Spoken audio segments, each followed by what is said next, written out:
लहरों से डरकर नौका पार नहीं होती, कोशिश करने वालों की कभी हार नहीं होती। यह लाइन उन लोगों के जीवन का सार है जो विपरीत से विपरीत परिस्थितियों में भी कभी हार नहीं मानते, उनका डटकर सामना करते हैं। इस बात का प्रत्यक्ष उदाहरण है बलवंत पारेख।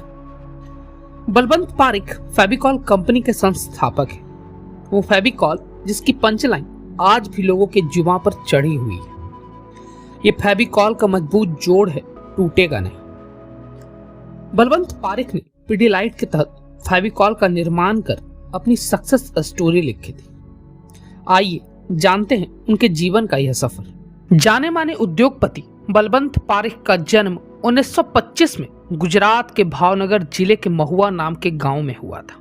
बलवंत पारेख ने अपनी शुरुआती पढ़ाई अपने गांव से ही की थी, जिसके बाद वो अपनी आगे की पढ़ाई के लिए मुंबई चले गए। पढ़ाई के बीच में ही वो भारत छोड़ो आंदोलन में शामिल हो गए। जब पढ़ाई पूरी करने की दबाव आया तो मुंबई आकर पढ़ने में जुट गए। मुंबई में उन्होंने गवर्नमेंट लॉ कॉलेज से लॉ की डिग्री प्राप्त की। जब बलवंत पारेख लॉ की पढ़ाई कर रहे थे तभी उनकी शादी कांताबेन के साथ हो गई। बलवंत पारेख ने लॉ की पढ़ाई केवल अपने परिवार के दबाव में आकर की थी। वो शुरू से ही बिजनेसमैन बनना चाहते थे। बलवंत पारेख को झूठ बोलना बिल्कुल पसंद नहीं था। वो देशभक्त थे, इसलिए वो लॉ की पढ़ाई नहीं करना चाहते थे। बलवंत पारेख ने लॉ की प्रैक्टिस करने की बजाय मुंबई में डाइंग और प्रिंटिंग प्रेस में मजदूरों के तौर पर काम करना शुरू कर दिया। कुछ समय काम करने के बाद वो एक लकड़ी के व्यापारी के पास चपरासी के तौर पर काम करने में लग गए। उस समय उनकी आर्थिक स्थिति बहुत बुरी थी। वे अपनी पत्नी के साथ वेयर हाउस में ही रहते थे।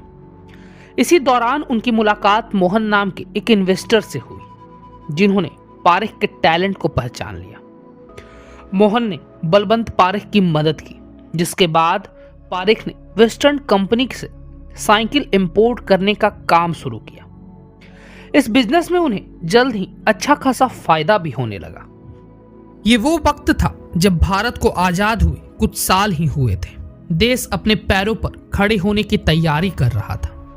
जितने भी चीजें मजबूरन बाहर देशों से मंगाई जाती थी, उसे बहुत सारे बिजनेसमैन भारत में ही बनाने की प्लानिंग कर रहे थे। तभी बलवंत पारेख की नजर लकड़ियों के कारीगरों की तरफ गई। बलवंत पारेख ने देखा कि कारपेंटर को लकड़ियों को जोड़ने में बहुत परेशानी हो रही थी, क्योंकि पहले जानवरों की चर्बी से बनाए जाने वाले सरेस को गोंद की तरह उपयोग किया जाता था। इसका प्रयोग करने से पहले इसे बहुत उबाला जाता था, जिससे बहुत तेज बदबू आती थी। इस समस्या का निवारण करने के लिए बलवंत पारेख ने बहुत रिसर्च किया, जिसके बाद उन्होंने सिंथेटिक रसायन के प्रयोग से गोंद बनाने का रास्ता निकाल लिया। 1959 में पिडीलाइट ब्रांड के तहत उन्होंने सफेद और खुशबूदार गोंद को फेविकॉल नाम के साथ लॉन्च कर दिया। यहीं से फेविकॉल की शुरुआत हो गई। फेविकॉल का नाम रखने की पीछे की कहानी भी काफी दिलचस्प है। फेविकॉल नाम दरअसल जर्मनी शब्द कोल से लिया गया है, जिसका मतलब होता है दो चीजों को जोड़ने वाली। जर्मनी की एक कंपनी मोबिकॉल कुछ इसी तरह की प्रोडक्ट पहले से ही बनाती थी, जिसके नाम से प्रेरित होकर बलवंत पारेख ने इस गोंद का नाम फेविकॉल रख दिया। देखते ही देखते फेविकॉल पूरे देश में प्रसिद्ध हो गया। फिर समय और जरूरतों के अनुसार पिडीलाइट ने और भी बहुत सारे प्रोडक्ट बाजार में उतारे। कभी नौकरी के लिए दर दर भटकने वाले बलवंत पारेख ने आज 1000 करोड़ की कंपनी खड़ी कर दी। उनकी कंपनी में कई हजार लोग काम करते हैं। हालांकि बलवंत पारेख ने 2013 में इस दुनिया को अलविदा कह दिया, लेकिन उनके द्वारा बनाया गया फेविकॉल आज भी लोगों का पसंदीदा गोंद बना हुआ है। फेविकॉल के ऐड को हर कोई पसंद करता है। फेविकॉल की शुरुआत भले ही 58 साल पहले हुई हो, लेकिन इसकी सफलता की कहानी आज भी लोगों को प्रेरित करती है। आज भी फेविकॉल के विज्ञापन अलग पहचान बनाए हुए हैं। इन विज्ञापनों को कई यादगार पंचलाइन मिली है। बलवंत पारेख आज भी लाखों लोगों के लिए इंस्पिरेशन है।